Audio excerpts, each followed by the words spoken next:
The Pope and Young Club wants to welcome you as we rally together to ensure our bow hunting opportunities for today and tomorrow. You've come to the podcast that believes in preserving, protecting, and promoting the passion for bow hunting. Join us as we strive to be the voice of today's bow hunter. This is the Pope and Young Podcast.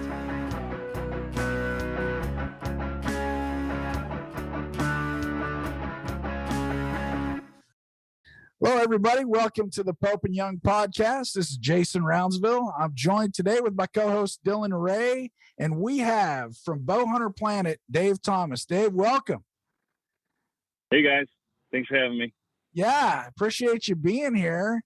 Let's just start in. We've met before and have had a chance to visit, but for those of our listeners out there that maybe haven't, tell us a little bit about you and about Bowhunter Planet. Yeah. Been a hunter my whole life. Started Bowhunter Planet in 2009. And from there, it kind of just developed into what it is today, which is one of the biggest review houses in outdoor hunting on YouTube and Carbon TV. And also we have a podcast, the Bowhunter Planet podcast. So we spend a lot of time between those two programs. And reviewing products. And it's funny, actually, you brought that up for the history, because I just had someone leave a comment about a video we did on the Matthews Helium way back in the day about how the music was too loud while the guy was talking, which was me. So I laughed it off. I just said, those guys must be morons from us who made the video.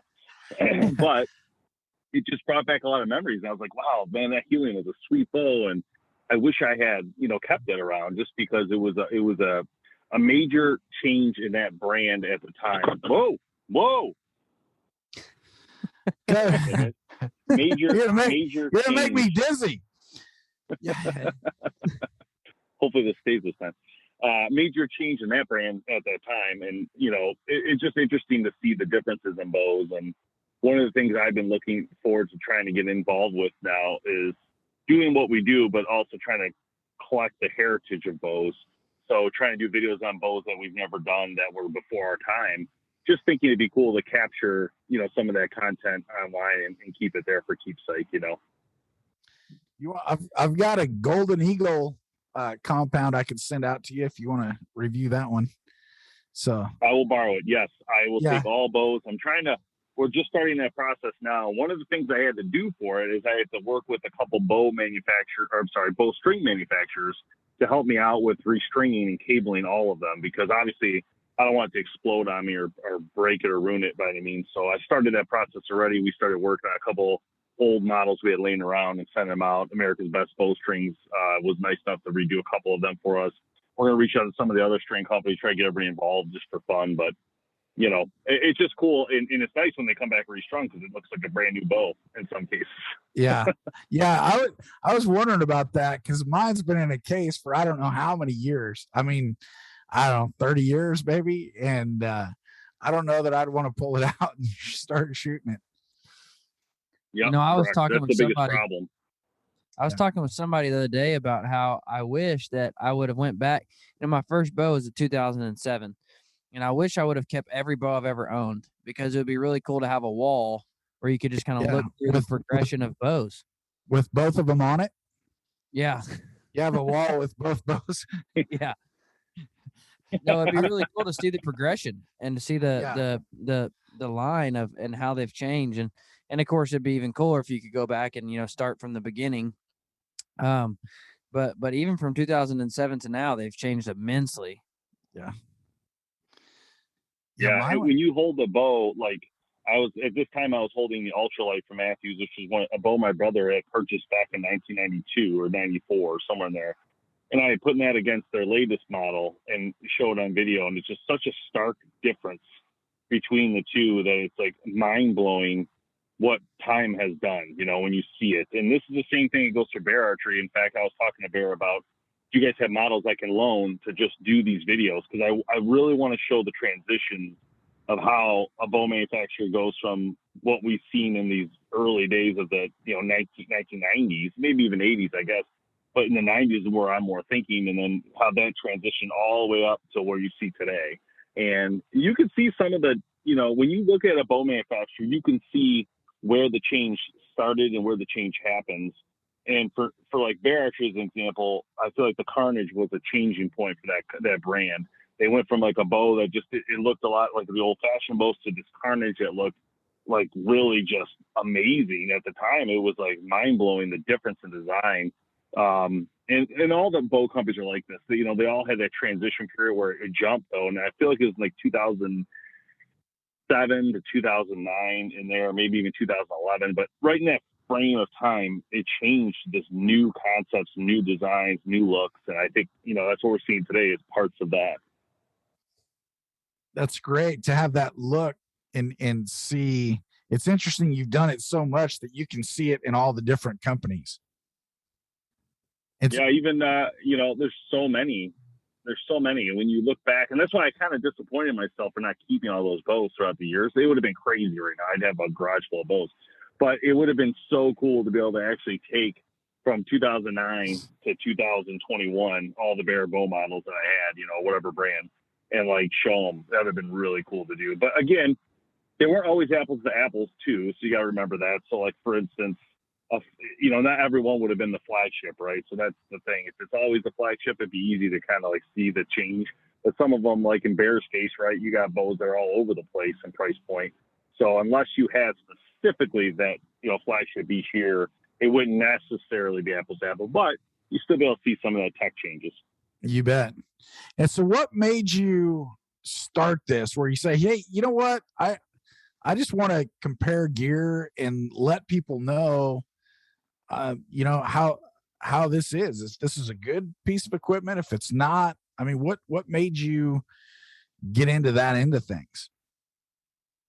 I think it started off where we just wanted to capture a hunt, and that's the first thing that happened. And then from there, I was trying to think of a way to kind of get involved with the industry. And I say that for a reason, because industry, I don't think people realize, but like the industry part of it is extremely important. So you have this aspect of consumer, which is where we go to a store, like I'll tell you guys a story of this in a minute, to buy something. That's great. And yes, consumers help, keep industry going by paying money, and then, the companies make money. But the problem is, if you're not involving the companies, you're not really trying to grow a heritage. And so at some point in my mind, I went from, just wanting to capture the hunt to just capturing the whole feeling of hunting and trying to get more people into that. Because I'll never forget in high school, I grew up in an urban area, and in high school, there was only 4 hunters I knew in the whole school. And so that was like depressing to me. That's something that my father, my brother instilled in me when I was younger, and how amazing hunting is, right? I mean, speaking to you guys is speaking to the choir, but speaking of people who never hunted before, they've never seen a sunrise from the field. They've never seen a deer walk out with mildew on its back, or licking its fawn, or an eagle fly by, or a hawk, or a squirrel run up a tree and fight another squirrel, or owl kill a squirrel, or whatever. They haven't seen these amazing events that happen in the forest. Bobcats, wolves, coyotes, elk bugling, turkey calls.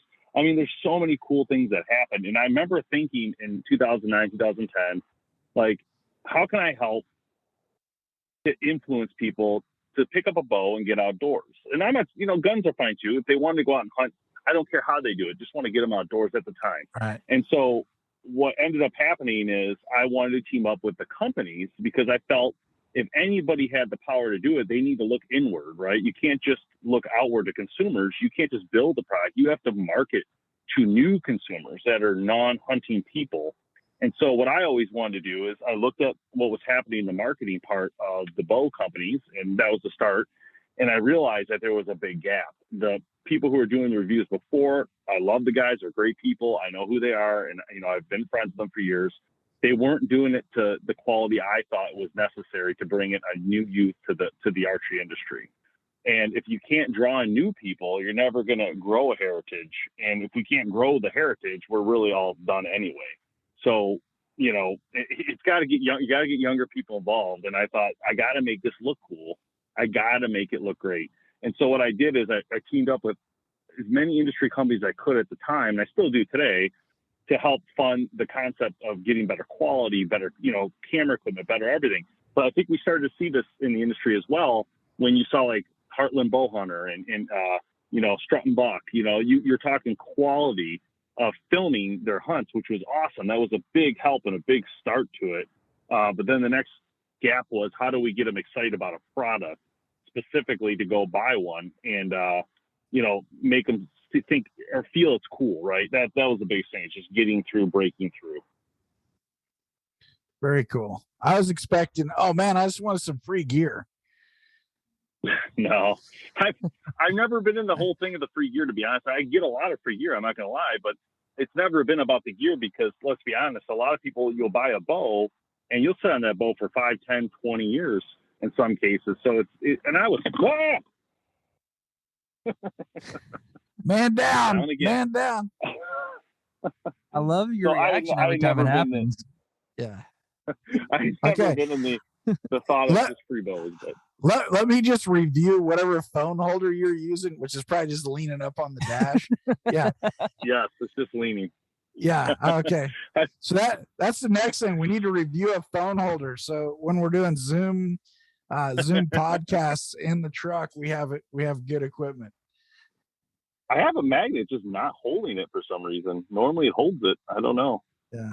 Not sure what it's doing there. So I had to just set it on this little edge, but obviously it can't hold it very well. Yeah. So tell us about, you did some gear shopping today. So I think that's a great story. So last season I had put my harness, I had a harness. It was actually a pretty old harness. It was from Gorilla Tree Stand. So I went back a ways, but I must have put it I put it in a plastic bin, but it must have been wet or something in the bin was wet because when I opened it just a couple of days ago, it was all mold. The whole thing was disgusting. So I decided I couldn't keep anything in the tub and threw out the whole thing. So I lost my harness. And then I was thinking I got to put up tree stands. I'm going to go in tree stands this weekend coming up because we're starting to open our bow here in Michigan. And I was like, I got to get out. And that's where you guys caught me here in the middle of shopping. So I went out to Dunham's, which is a big hunting store here. It's kind of like a smaller Cabela's or smaller Bass Pro Shop. And I picked up this harness. There's only 2 harnesses to choose from. So paid $100 for this Hawk harness here. And it looks nice. I actually, it was between this and a Muddy, and the Muddy was nice as well. But I've never actually tried a Hawk one, so I figured I'd try it this time around. And Hawk makes really good accessories I like. So they give you some things like that in here. So I thought this is definitely worth $100, especially when your life's on the line. So definitely worth it. I actually also picked up this little trim kit because I figured I better have this ready to go. I'll tell you, right. Here's you know what? I'll tell you what, the underside of your dashboard is completely clean. Clearly you have not been out in the elk woods for the last month. So, no, I've not. I've been in the city. One of the things I've got to tell you, I spend a little time in tree stands. I don't like heights. And so for me, I can do it. And when I'm putting up tree stands, man, it freaks me out. Cause with the ladder stand, you lean it up there and then somebody's got to crawl up and attach it to the tree. And a lot of times I'm by myself and that part always freaks me out. But one of the tools, cause I see your trim kit there, and I have to tell you, this is probably a little off the wall, but when you're hanging tree stands, one of the things that I've used that I've had phenomenal success with that I don't want to go without, and maybe it's because I'm hanging them a lot of times in pine trees and things with a lot of limbs, but I have a Ryobi electric pole saw. And man, that thing is like 12 feet long, and you can literally, like when you get up to your tree stand, you're like, oh, that limb is in the way, but it's like 8 feet over there. And now all of a sudden you just reach right over and you just and cut it off. And it's so quick, it's so easy, and it's safe because you're literally strapped in your tree stand and doing this. I mean, the first time I put one up, I'm like crawling up the tree and sawing limbs off as I'm coming back down, just with a handsaw, kind of like what you had. And it was terrible. It took me forever. And now with that pole saw, it's just zoop, zoop, zoop, and it's so nice because you can, cut 20 limbs in 5 minutes and just get that thing hung. So something to think about. especially if you know you're going to be doing it, is take a pole saw with you. Yeah, I'm glad you brought that up because I actually have that. I can't believe I forgot about it. So I'm glad you said that. I was thinking, like, I think I have that. I'm glad you said that.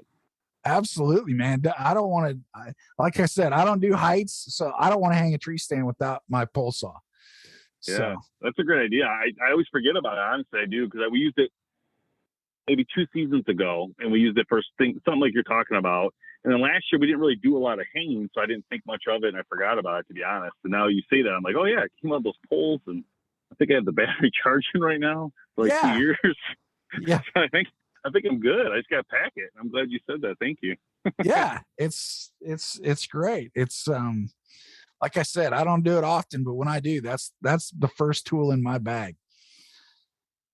Yeah, that's awesome. I was thinking about products, like some of the cool things, like the perks of this job, I guess, would be like, we had Under Armour on recently, and they're like, oh, you got to try out our boots, or you got to try these, we'll get them to you. So that's like pretty cool, like when you're like, all of a sudden you get these new boots show up, you're like, wow, that's kind of fun. And then you're like, then you get like, that happens to me a lot, guys, honestly, with boots. I don't know why boots are an issue for me, or companies are always about the boots, but there'll be 5 or 6 different pairs show up from different brands. You can only wear one pair of boots, let's be honest. I mean, it's kind of tricky. I'm a 13. Time, Yeah, I'm a 13, Good, regular. So am I. That's funny. That one's a weird one for me. I don't know why. Boots are weird. We used to do back in the day, probably 2014 to 2016 or 17, we did Muck Boots as photography for them for outdoor hunting segment.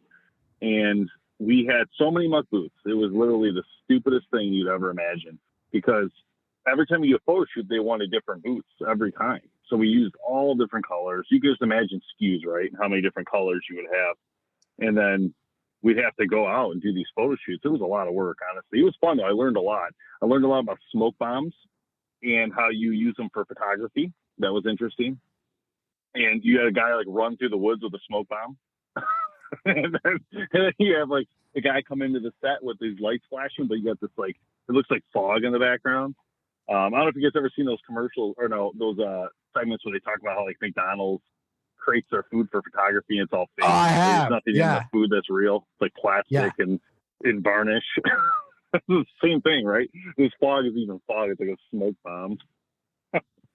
It was interesting. You're next time I look at an ad in a magazine or online, now I'm going to be looking, I'm like, is that really fog?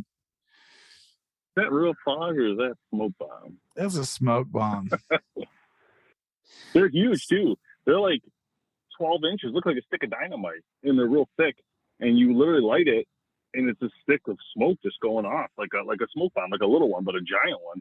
And you just run around in circles. Somebody runs around. You try to pick the youngest guy. Yeah. We always pick the biggest guy. It's the funniest crap. and he'll run around and try to get and you're like, hurry up, get out of the set. That's funny. I've also crashed about 5 drones. Probably lost about $20,000 in drones. Yeah, that's always been fun. Drone filming is the best. Yeah, I've been around that just a little bit, but not much. And I've not. Do you fly them, or do you have somebody else do that part? Well, I guess if you're crashing, a hands-on person. Okay. Yeah, I'm a hands-on person with everything. So I'm very like I like to use the cameras. I like to use the drones. Yeah. Or in this case, crash them. Gravity test. Okay. Yes, sir. That's how you got to do reviews on them, Jason. You got to see how much they can go through. You got to get their breaking point. Yeah. That's how I am with those. A test drive for a car. I figure, you know what? That should be the worst 10 minutes of a vehicle's life is when I'm test driving it. Because I want to know exactly how fast it'll shift from 0 to 60 or, how it corners. So those first generation of drones were the worst because they had no sensors for crashing. So like the latest ones, which we have like a newer one now, like they won't hit anything direct. Like they'll actually sense you're going to hit it and they'll turn off or they'll back off so it's changed a lot of things, like all the wasted money from crashing was stupid, because now they really don't. I mean, they can crash, but it's a lot more rare, and people don't realize that using drones in a hunting setting is really hard, because trees, getting around tree limbs, you might not see the limb. It could be a tiny little branch, and so you just got to hope the sensor picks them up. But yeah, that was terrible. I'll never forget so many different clips of those drones going down hard. I have the video, Yeah. You go up. That might be that. Maybe that's just something you're into. Like you like crashing drones. You like throwing your phone on the floor of your truck. Stuff like that, right? I bet he had the same reaction. That's not Tesla for nothing. Yeah. Oh, look at that. Yeah. Although when you crash a drone, then you're just like, oh man, there's some great footage. I'll send this one to you, and you could just jump out of the tree with it on to make sure it works. There you go. You better check the weight limit on that bad boy. Speaking of stuff, it says 300, but what does that mean? I mean, does that mean like 300 with the down pressure if I jump, right? Because that could be like 700.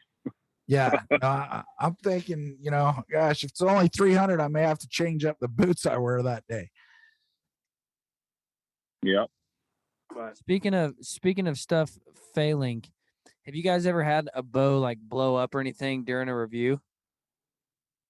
Yes, and the only time we've ever had first off, it wasn't one of the big names, so I'll say that to start. Number two, I won't say who it was, because we didn't do the review after it had that problem, obviously, and we ended up sending it back and then working with them to figure out why they're having such issues. But it was more of the crossbow.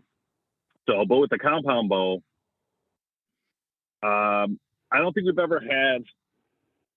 Well, there's different kinds of breaks, right? There's what they call catastrophic explosion, which means like the bow blows up, and like I've seen a video online of my friend Jason Ballas shooting a bow, and he did one where the limb came out of the pocket while he was at full draw without shooting it, and the whole thing blew up. You guys might see it hit him in the face. He had like stitches over his eye. But I've never had that happen or seen anything like that. The only thing I have had happen is we had a limb crack one time, but it didn't blow the bow up. It just heard a snap, and I looked, and there seemed to be a crack in the limb, which we then got a hold of the company and dealt with it to figure out what their problems were. But yeah, no, I've never really I've had a crossbow shoot by itself. And that was one of the ones I was talking about at the beginning, which was scary. And I said, we're not touching this brand. It won't be on the show, period. Because there's no way I'm going to promote anything that has any sort of major issue like that. That was like ridiculous. But other than that, we've never had like anything like not work necessarily or break. I've seen some cheap sites like break, like in field, where like maybe you're hitting on a branch and just like snap in half, which is weird. And that's a brand that's no longer in the business. But there's, some things like that have happened, but nothing major, I would say. I would say most hunting gear is made with very high quality, from what I've seen, especially the bows.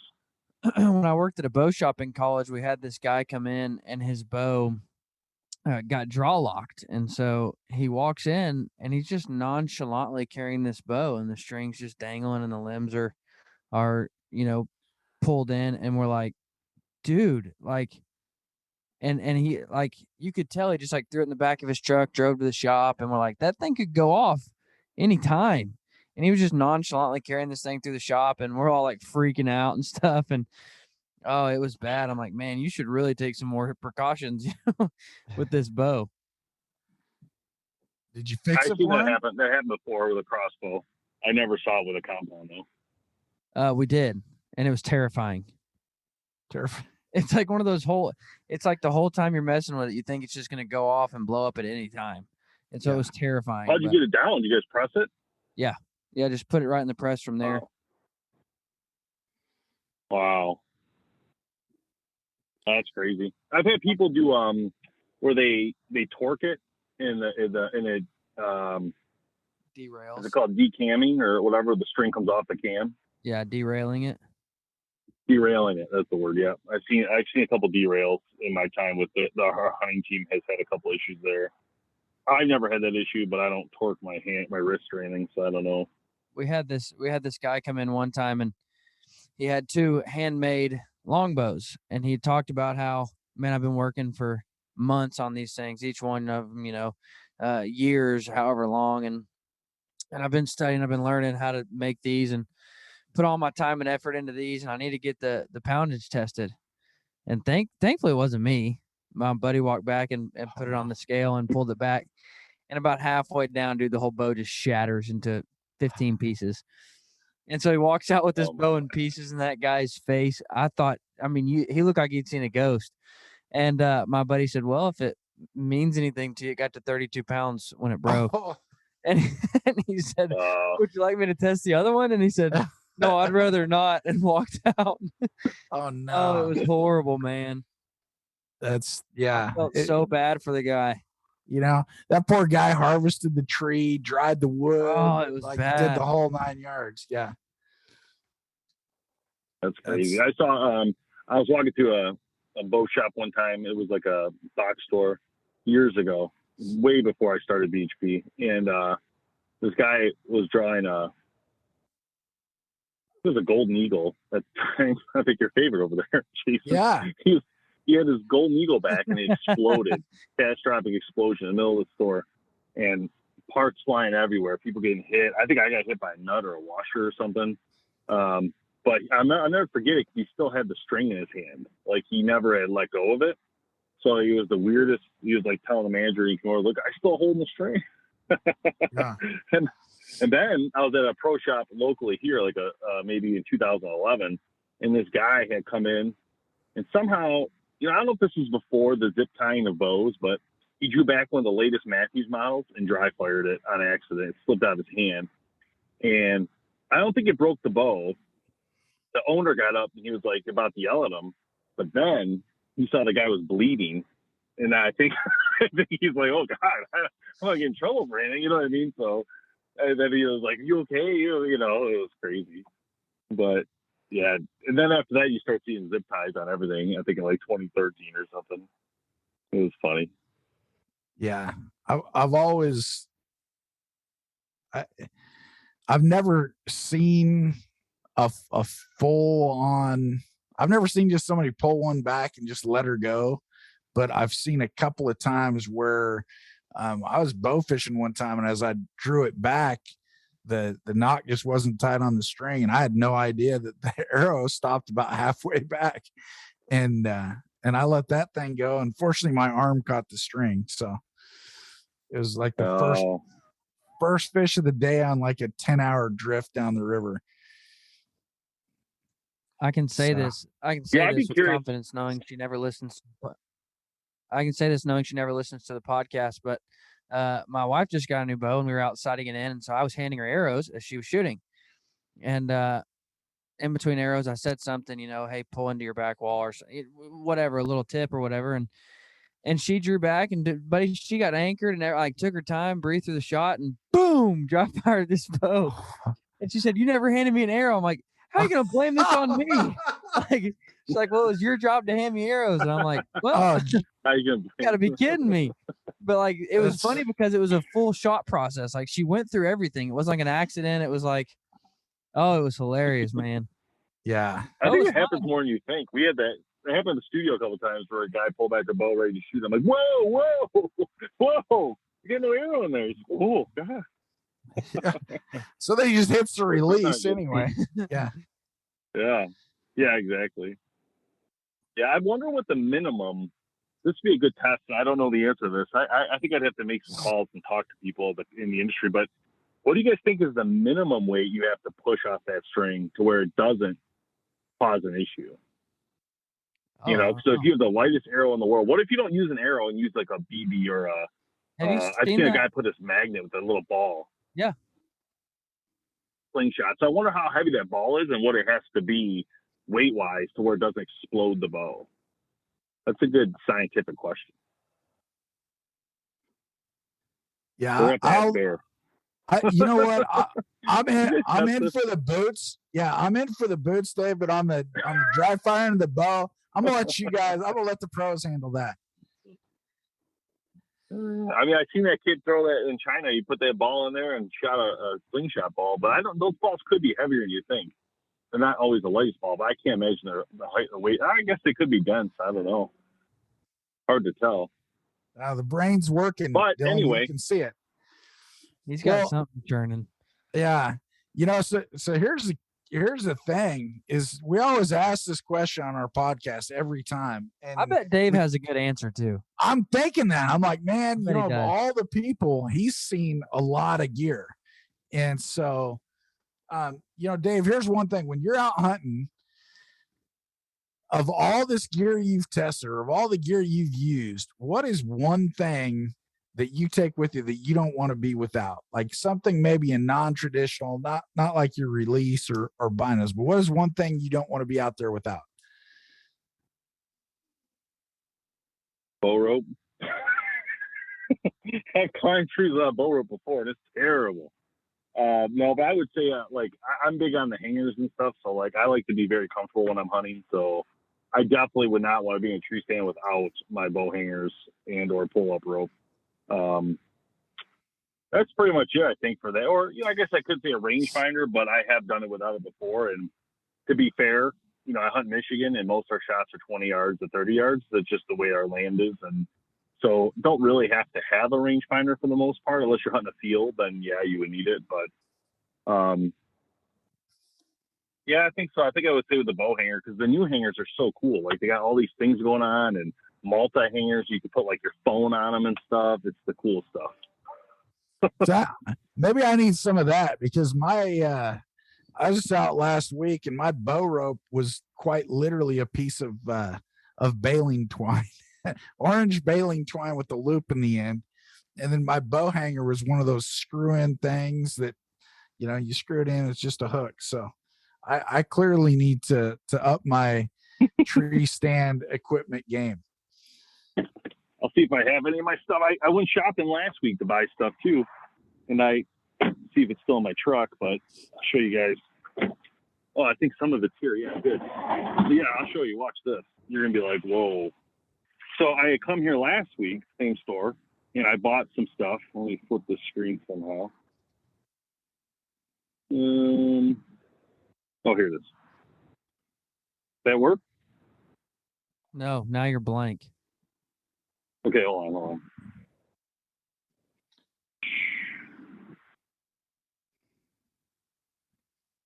But oh, I see what I did. All right, hold on. Try this again. It's really hard to hit this button. It's so tiny. Well, I'll turn it this way. You see it now? Yes. So something like this. So you see what I'm talking about? It's got two hangers. Whoa. It's got telescopic, right? And it's got all these additional hangers you can hang all these different things on. So this was $35, and I bought this. This is a 3-arm long reach, it's called, from Hawk. And as you can see, it takes on a ton of stuff. I also got, this is cool too. Hold on, I'll bring this into the frame here. So this is a cell phone holder that's going to attach to this. You should put that in or your anything, truck. or a GoPro. Yeah. Yeah, I know. Those in your truck. I should just open this thing up and just use that. You're right. But yeah, so there's all that. I bought a drag rope just to have one because it was only $5. It was on sale.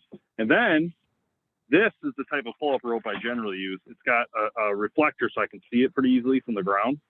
And then it's got a nice hook. So it's just real fast and easy. And for $4, it's completely worth it. And for each stand, I buy one of these so I can just cut it to where I need it and keep it simple. But, I got some stuff ready to go. Weed whipper. I got some sticks. This is from Novix Outdoors. I'll be putting those up. They're makers of Lone Wolf, so I'll be doing all that stuff this weekend. But yeah, that's the kind of stuff I really enjoy, is because it's just so simple when you're doing it to have all your stuff hands free like that. I wouldn't want to be without that stuff. How about you guys? What did you guys pick? Well, Dylan, what'd you pick? Chapstick. Oh, you picked chapstick. I haven't said it yet. I'm still holding out.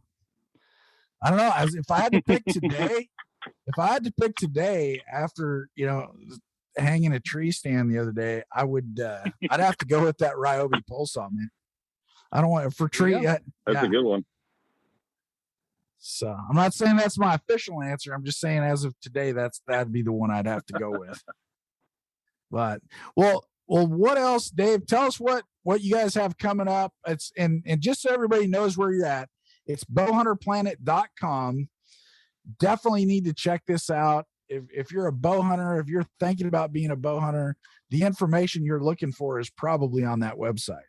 So what else, tell our folks what else you guys have coming up they need to be aware of and watch for. Yeah, so we'll be helping with all the different bow launches coming up, so make sure you guys are staying tuned to the YouTube page. We have a lot of new bow videos coming out, 2022 stuff in the next week or so. A lot of companies getting ready to launch, so it's kind of exciting. It's always the best time of year here for us because it's a lot of work going on, but you'll see a lot of new bows hitting the market soon, and it's going to be really exciting. We're also on the other side working on our Gunhunter Planet, which is something different than we haven't done in the past, and we have a different team doing it, but that's going to be an exciting little venture we're playing with. And really, this works out to our advantage because at some point, when that one becomes as large as this one, we could then start working across the industry to try to get more heritage or people outdoors hunting. That's the ultimate goal here. So if I have a platform that's going to touch two platforms, that would be ideal, so the more the better is the way we look at it.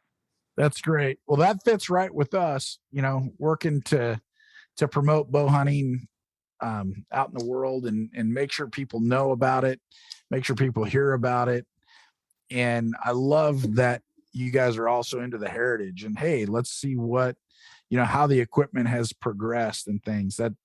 That's why we won John, because it's a very good fit with Pope and Young and our preserve, promote, protect. And so we appreciate what you guys do over there. So thank you. Yeah. Well, Dave, thanks so much for spending some time with us today. It's always a pleasure to visit with you and hear the stories. And one piece of advice, next time you're putting gear away in one of those plastic totes, if you dry it out first, the mold problem goes way down. Hey, this worked out for me. I got some new stuff. You know what I'm saying? Yeah. I'm good. see, I don't have to have a moldy tote to go buy new stuff. I just don't ever need that reason. I have a feeling it's something to do with fate. I have a feeling that the old harness might have broke or snapped because it was old. So I think this worked out really well. Yeah. Well, and I think we've all used those old harnesses, because the one I had the other day was like a maze, man. It was like, I think it was one piece of 2-inch strap webbing that was just like in this crazy configuration, and you had to figure it out. You hold it up, and I used it every day for like 4 or 5 days in a row, and every day I had to hold it up and say, okay, if this is the carabiner, where's the other? Okay, so that's the left leg, and I got it right most of the time. But I think it's in my near future to go invest in a good harness. So I can appreciate that. Absolutely. All right. Well, hey, thanks for being with us. We appreciate it. And everybody out there, go check out bowhunterplanet.com and see what Dave and his team have been up to. Thank you. Thanks, guys.